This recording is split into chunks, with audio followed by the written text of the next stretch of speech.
Hey, what's up, everyone? It's question of the week time. Lisa, we've got a good one here. Just finished up recording how to start off a diet for beginners. And now you've got a great question of the week, the perfect follow-up. So go ahead. Our question of the week is macro totals per day versus macros per meal. This is interesting. So I've got an example of a diet that one of my clients uses on a day that she trains, and I'm going to pull that up and show you. So if you're watching on YouTube, you'll be able to see this. If you're listening on a podcast, you'll be able to piece this together and understand the points that we're trying to make. But I really highly suggest that you go over to YouTube and check this out. So it's the Team Gorman YouTube page if you're listening on a podcast. Real easy to find. Lisa, this is something that for people that are very, very serious, we track macros and we break down and we make meal plans and we do things like that. I've noticed over the years that I see people that just aim towards macros per day, they end up butchering this in some form or fashion because they're not prioritizing protein, first of all, which is super important. And they're just kind of absently like eating the things they want and logging them into apps like MyFitnessPal. And then at the end of the day, they're trying to see, well, what protein, carbs, and fats do I have left to hit my goal? For general weight loss, like for general people, if this helps you and you're able to drop weight like this and you're not interested in being as lean and muscular as you possibly want to be, and you can stick to it, by all means, there's room for us all to diet certain ways. I will never judge you. It's what you can stick to and you're happy with. If you're very serious about your physique enhancement goals, though, you have to start protein as the base of everything. So distribute your protein out into meals and try not to go above or below that if you can. And here's the reason why. I'll use a female for example. Well, you know what? I'm gonna bring her diet up here in just a second. So that's always the first thing. Protein should be distributed out into, and we talked about this on a prior episode. We need to have, we don't want to have 12 protein at a meal, right? Like for females, like we definitely want to try and have 20 or more if possible, so that you get enough amino acids to turn on muscle growth and repair everything, right? So guys, same thing. I like to try and get above 30 protein for them because it's dictated on muscle mass. So that's the first thing. So I do like a meal plan where I try and hit certain macros per meal. The other reason why I like to use set macros per meal versus total macros per day is because if someone can strive to hit their protein, carbs, and fats per meal that they have set up, they're going to be more accurate when it comes to hitting their total macros per day.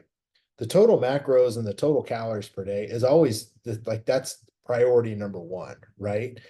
But if you strive to hit certain protein, carbs, and fats per meal, it's going to get you closer towards the end of the day. And you're not doing these weird meal combinations to try and make up the difference.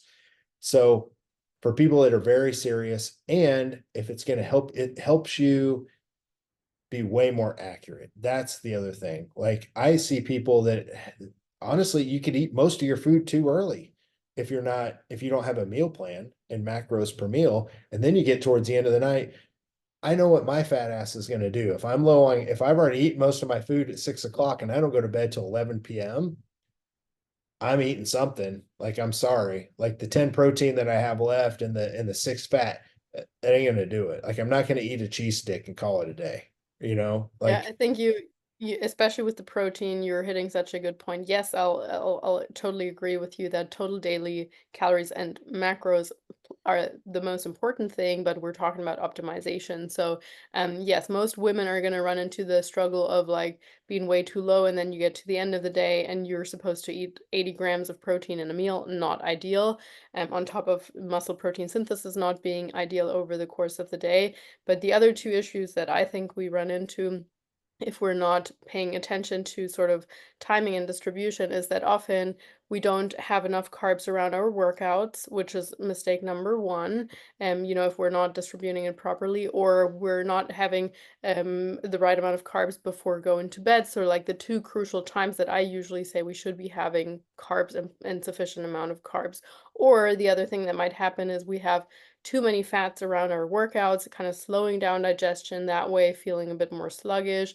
And that way, if you just give someone a nice spread of how it's ideally laid out, at least they might not have to follow it to a T, but at least they know, okay, around my workouts, I should be or should roughly be having this and that amount of carbs. I should kind of pull my fats back potentially or whatever it is. And whatever it is. So I'm excited to see what numbers or what table you're pulling up here. Yeah, it's just an Excel document that has, I believe, 5 meals on it. I'll pull it up in a second. And then finally, the last point that I want to make is the more you'll always be more successful, the more you have everything planned. So I like people to plan their meals, to have their stuff made the day before, not to get up and just randomly start trying to piece things together. So people that are scattered, they're not going to see the same results because the more you plan this out, the more successful you're going to be. If you go about your day and you've got 5 meals and you've got that all planned out, and you only eat the food that you planned out, and you planned it out with the macro distribution per meal that you want, and then you just execute on it, that variable is now covered, right? But if you're absently like trying to like eat a cheese stick here and then like eat an apple here and then have a protein shake, and then you have this giant dinner with like 60 protein and like 120 carbs and like 30 fat, like that's not going to get you there because it's not planned out. Like it's better to be planned out. So with that being said, let me pull up. This is just an example of one of my clients. And there's times where I will have people eating carbs before bed or not before bed. It really just kind of dictates everything else. But if you notice, we'll start here, and this is meal one. So down at the bottom, she's got 25 protein, 30 carbs, and 10 fats. Real easy numbers to hit. You can program pretty much anything you want in there. You can have whey protein, oatmeal, and a little bit of peanut butter and hit this meal one, no problem at all. You could have some eggs, you could have some egg and egg white and oatmeal. Like there's all kinds of combinations here, right? But if you look down towards the bottom, I'll highlight it here. It gives you your macro total per day. So I have her set up on 125 protein, 165 carbs, 50 fats, and we're slowly raising her calories. So this was a plan I actually just changed today. So that's her meal one. This is the important part. The part I'm highlighting here, this is her nutrient timing. And this is how I like to time things around the workout for people that are very serious about gaining muscle. So, meal two, it's a pre-workout. I like to put whey and low-fat carbs of choice there. You'll notice 25 protein, 40 carbs, 10 fats.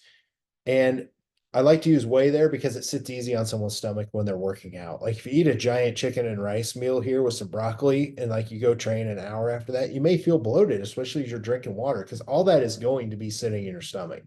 So I like to eat things that digest real easy. Shakes or fit the bill here. Now, intra workout, for those people that are very serious about muscle gain, I'm a real big believer. A lot of us have been doing this for a long time. Amino acids and carbs to drink during your training to help fuel the workout and fuel the processed protein synthesis. So I've got her drinking EAAs and 20 carbs during her workout, right? And then finally, post workout is after that. And it's pretty much the same thing. Whey and low fat carbs of choice, 25 protein, 40 carbs, 10 fats. This is the nutrient timing protocol that my athletes have been doing for a long time, and they feel great. They don't feel all bloated in there when they're training, and it does the things we want to turn protein synthesis on, easy for me to say, very fast. But those are easy numbers to hit with whey and simple carbs and a little bit of fats there. 10 fats is not too much. And then if you notice, we just go on down. Now she's got a couple more, meals here. This will be meal three. It's kind of meal four, but another 25 protein, 30 carbs, 10 fats. And then her last meal of the day, since she's training around noon or lunch, is protein and fats only because I've got most of the carbs centered around when she's training, right? So her last meal of the day is just going to have trace carbs in it, maybe some veggies, and it's mostly protein and it's fat, 25 protein, 10 fats, and like 5 trace carbs. And that gets her to her total per day. Now, if she hits all this, she's going to be very accurate. But however, think about this. If for some reason she forgets her rice for one of her meals at home, like one of the microwave rice cups, or if something happens, or she needs to eat it later for some odd reason, or she trains later, you just adjust this stuff. As long as you hit your macros per day, I'm okay if somebody has 20 carbs before they go to bed because they weren't able to get in a little bit earlier or they packed it wrong or however. it's the point is I'm trying to get people to plan. That way they're very, very accurate and they're systematic. But I'm not like so nuanced about it. So like dialed in, like I'm like, nope, you absolutely can't have carbs before bed. I'm like, no, hit your macro totals per day and it's going to come out in the wash. Awesome. Cool. I think that's laid out very nicely and hopefully paints a good picture for people. Yeah, I think people should sometimes we all get caught up in the tiny, tiny numbers. Like we get caught up in the tiny minutia of things when you've got to execute the whole overall mission. And it's the little things that are done right that lead up to the execution being done right. So just to me, it all comes down to planning. Like that's the thing. And the more serious you are, the more serious you got to be with your planning. Like that's I'm not going to have the brand new mom of three who hasn't been training. I'm not going to have her drinking intra workout carbs and EAAs, or the dad that's not trained, you know what I mean? Like he played high school football and now he's 45. I'm not going to be like, I need you slamming EAAs and 30 carbs during your training. And I need you taking like XYZ supplements. I'm like, hey man, probably some whey protein is going to work. Let's put some creatine in there. These things work, but let's just hit your food and hit the gym hard and let's just work on tracking. Right. So like, but the more advanced you get, the more you really need to dial and tighten these things in. So anything that you want to follow up with here? I think that was a pretty quick, easy explanation. Agreed. Yeah. If you guys ever want to ask questions, you've got all of our email. Everything's in the show notes or description on YouTube. We're glad to answer any questions you have. I love these questions of the week. We've got a big Q&A coming up at some point. I don't know when. Lisa will let us know when, but send those questions in. We've got some really, really good ones. We'll just do this giant Q&A. It'll be fun. So Lisa, I know it's getting late over there in Germany. We all appreciate you. Get some My good sleep. pleasure. Yeah, from Will Lisa and do. myself, we're out of here. See you guys. Bye.